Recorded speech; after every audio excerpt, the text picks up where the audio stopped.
दोस्तों, आज की कहानी है बहू तुम कांच के बर्तन बार बार मत तोड़ा करो। दोस्तों, कहानी शुरू करने से पहले अगर आपने हमारे चैनल को सब्सक्राइब नहीं किया है तो सब्सक्राइब कर लीजिए ताकि आपके पास पहुंचे हर नया वीडियो।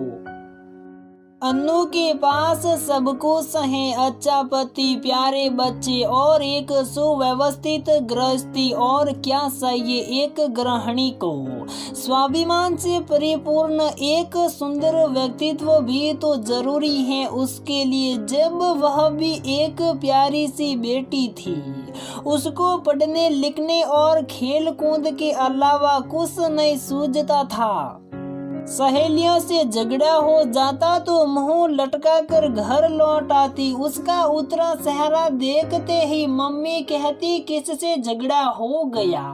बस इतना पूछना था कि झगड़े की पूरी कहानी माँ को सुना देती और माँ उसकी हर समस्या का हल बता देती और वह सहेली को माफ कर फिर खेलने लग जाती। कितना आसान था किसी को माफ करना। आज वह उन बुरे लोगों को माफ क्यों नहीं कर पाती जिन्होंने हर कदम पर उसका दिल दुखाया। उसे याद आ रहा था वह दिन जब सास, ससुर और पति शादी से पहले उसे देखने आए थे। पति राज को तो एक नजर में ही उसका सांवला सलोना रूप पसंद आ गया था। सास और ससुर को वह पसंद नहीं आई थी, ये उन्होंने जता भी दिया, ये सोचे बिना कि उनकी कड़वी बातों से लड़की का दिल दुखेगा। पर राज की जिद के आगे उनकी नहीं चली और अन्नू राज की ही हो गई। कहते हैं ना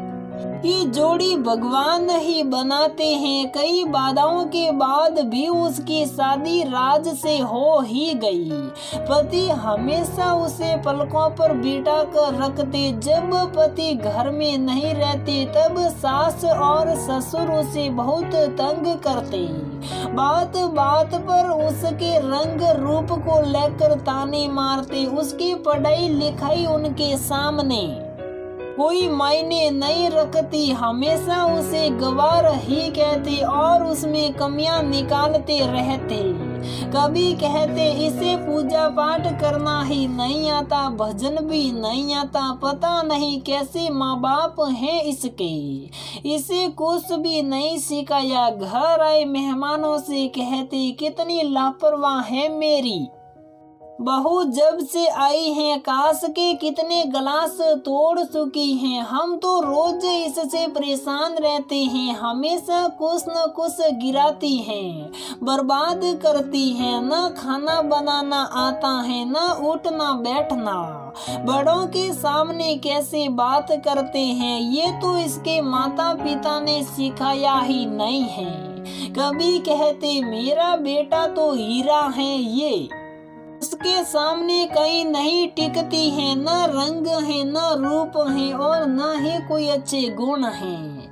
पता नहीं कैसे मेरे बेटे को रिझा ली। ये सब देख सुनकर उसका दिल रोता रहता। वह आईने में सब को देख कर सोचती कि क्या मैं इतनी बुरी हूँ, क्या मुझ में अच्छाई नहीं है। ऐसे ही विषम परी स्थिति से जूझते हुए वह बीमार रहने लगी। तब वे कहते मेरे बेटे की तो किस्मत ही फूटी थी जो ऐसी मनुष्य सी लड़की उसे मिली। जब पति घर में होते तब सास उसके साथ रसोई में मदद कर रही होती और ससुर जी ऐसा दर्शाते मानो घर के मामलों से उन्हें कोई लेना देना ही नहीं। राज भी घर की शांति देखकर खुश रहते, पर वहां पत्नी के सेहरा पड़ने में नाकाम रहे, क्योंकि अन्नू भी उनके सामने झूठी मुस्कुराहट लिए काम करती रहती। अन्नू पति से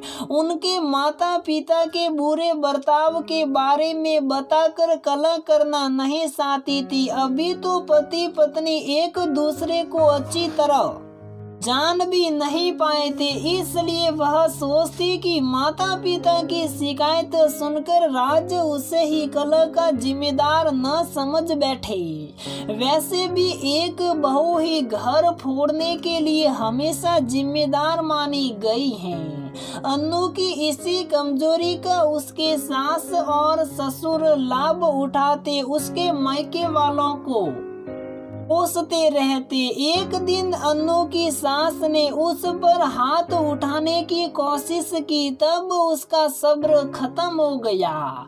उसने सास का हाथ पकड़ लिया और गुस्से में बोली, आज आपने हदें पार कर दी। मैं सब अन्याय सह रही थी तो इसका मतलब ये नहीं था कि मैं कमजोर हूँ। बस प्यार से आप लोगों का दिल जीतना चाहती थी, पर आप लोग इसके लायक ही नहीं हैं। अन्नू को लगने लगा कि वह इन लोगों से बहुत दूर चली जाए और लौटकर कभी न आए। माँ से भी वह अपनी परेशानी नहीं बता पाती, जैसा वह बचपन में करती थी। उनको दुखी नहीं करना चाहती थी।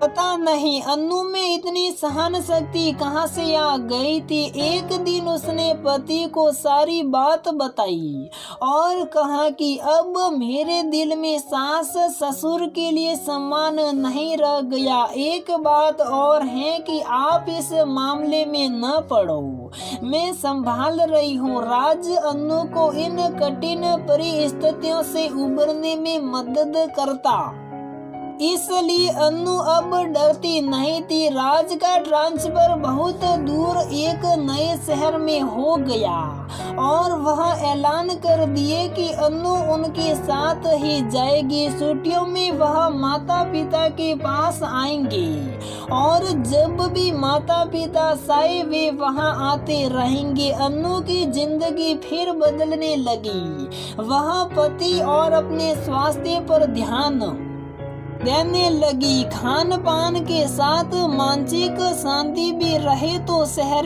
की रौनक लौट ही आती है। पति का प्यार उसे परेशानियों से उबरने में मदद कर रहा था। सांवली सलोने अन्नू के चेहरे पर आत्मविश्वास की चमक दिखाई देने लगी तो वह और निखर गई।